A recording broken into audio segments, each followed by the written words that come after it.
Good morning, this is Dwayne, and today I'd like to talk about things you can do with your left hand to break up chords.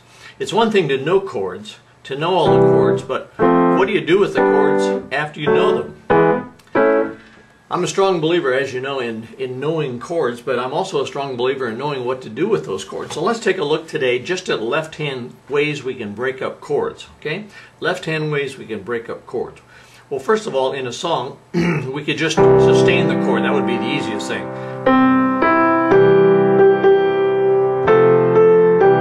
Right? That's very simple. Another thing we could do is do a 2-1 pattern like this.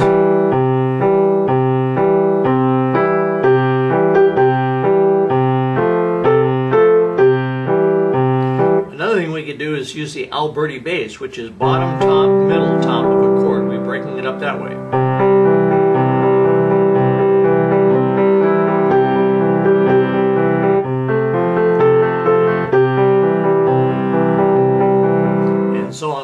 Okay. Another thing we can do is is what's called a swing bass. A swing bass is named because you swing, your left hand swings down to play a note, a low note like that, and then comes up and plays the chord. So if the chord is C, we would swing down with our little finger and play a low C, probably the second C below above the bottom of the piano, and then the C chord. Now it could be in any inversion. We might, let me do it a little higher so you can see it, and let me invert the chord to second inversion. So we can swing back and forth between that low note and that chord. Okay? Now I'm going to play an octave higher just so you can see it, because it's a little bit out of reach when I play that low. It's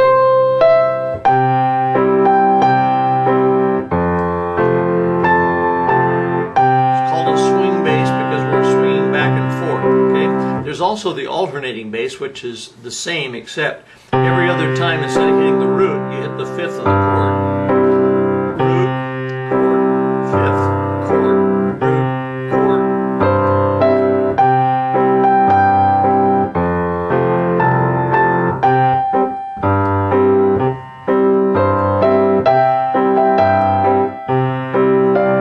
And so on like that.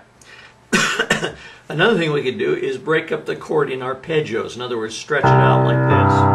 And again, I'll do it an octave higher so you can see it, but it's best, the sound is best if you play the second C above, the second C from the bottom of the keyboard. The root, the fifth, and the third. In other words, the same chord, but you stretch it out. Root, fifth, and third. Listen. See, I'm playing root, fifth, third, fifth, and I'm alternating back and forth.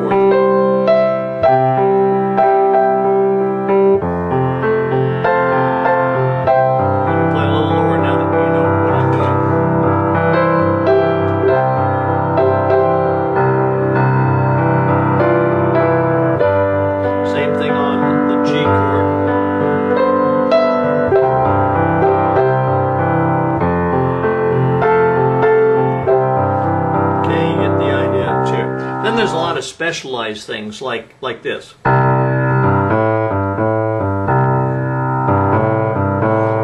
taking the C6 chord and breaking it up by playing the root, the fifth, and the sixth in that pattern. There's also a pattern like this.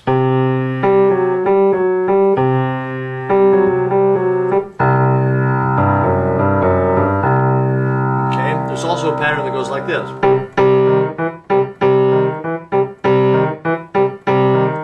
You've heard that kind of thing. What you're doing is just playing the C chord, but you're sliding off the middle note. Notice that I can play it straight. Those are straight eighth notes, and these are syncopated eighth notes. And that's true of all the patterns basically. And then of course there's a boogie pattern like this. What we're doing is we're playing with the C scale, playing C, C, and then the third, fourth, raised fourth, fifth. In other words, we're walking between the third and the fifth there.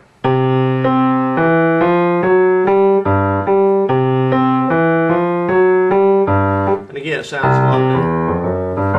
lot better if you go lower. Okay, of course we'll do that.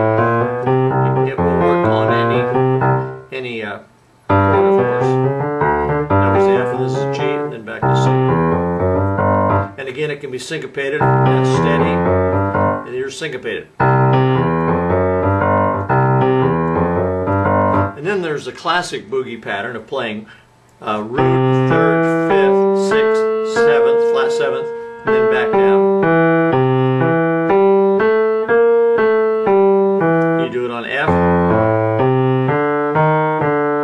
it on G, and back to C. And it's usually played in octaves like this, usually an octave lower, and usually broken.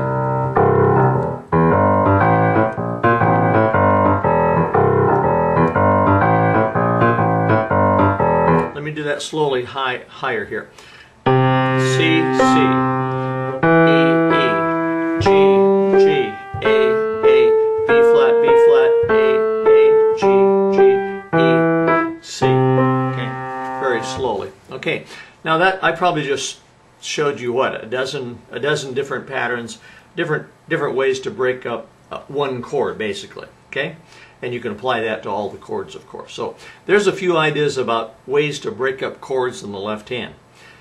And tomorrow or very soon we'll show you some ways to break up chords in the right hand. Okay, so it's one thing to know chords, another to know what to do with them. So I hope you take that to heart and develop all those styles and many more, because there's lots more. Okay, thanks for being with me, and be sure, if you haven't signed up for our newsletter, be sure and go down there below the video here and you'll see our web address, playpiano.com, and sign up for our free newsletter on chords. It's full of lots of great stuff like this. So see you there. Bye-bye for now. Hi, this is Dwayne again, and I'd like to tell you about a little book that I wrote a few years back. It's called Piano Chords and Chord Progressions, The Secret Backdoor to Exciting Piano Playing. And it's a terrific resource about chords. If you want to know more about chords, you ought to latch onto this book. It's just barely over 10 bucks, 11 bucks I think it is.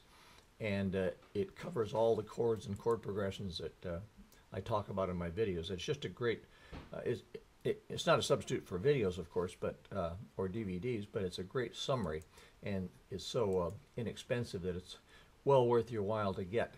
Here's a table of contents. You can just look down here and see all the things it covers. Starts out with major, minor, diminished, augmented, 6th, 7th, and on to 13th chords and suspensions and alterations, and then gets on to chord progressions and so on. So it's a very thorough book, and it's got a lot of illustrations. I'll just toggle through a little bit, so you can, and there's the back cover. So it's worth your while to get. So hope you take advantage of that. Thank you. Bye-bye for now.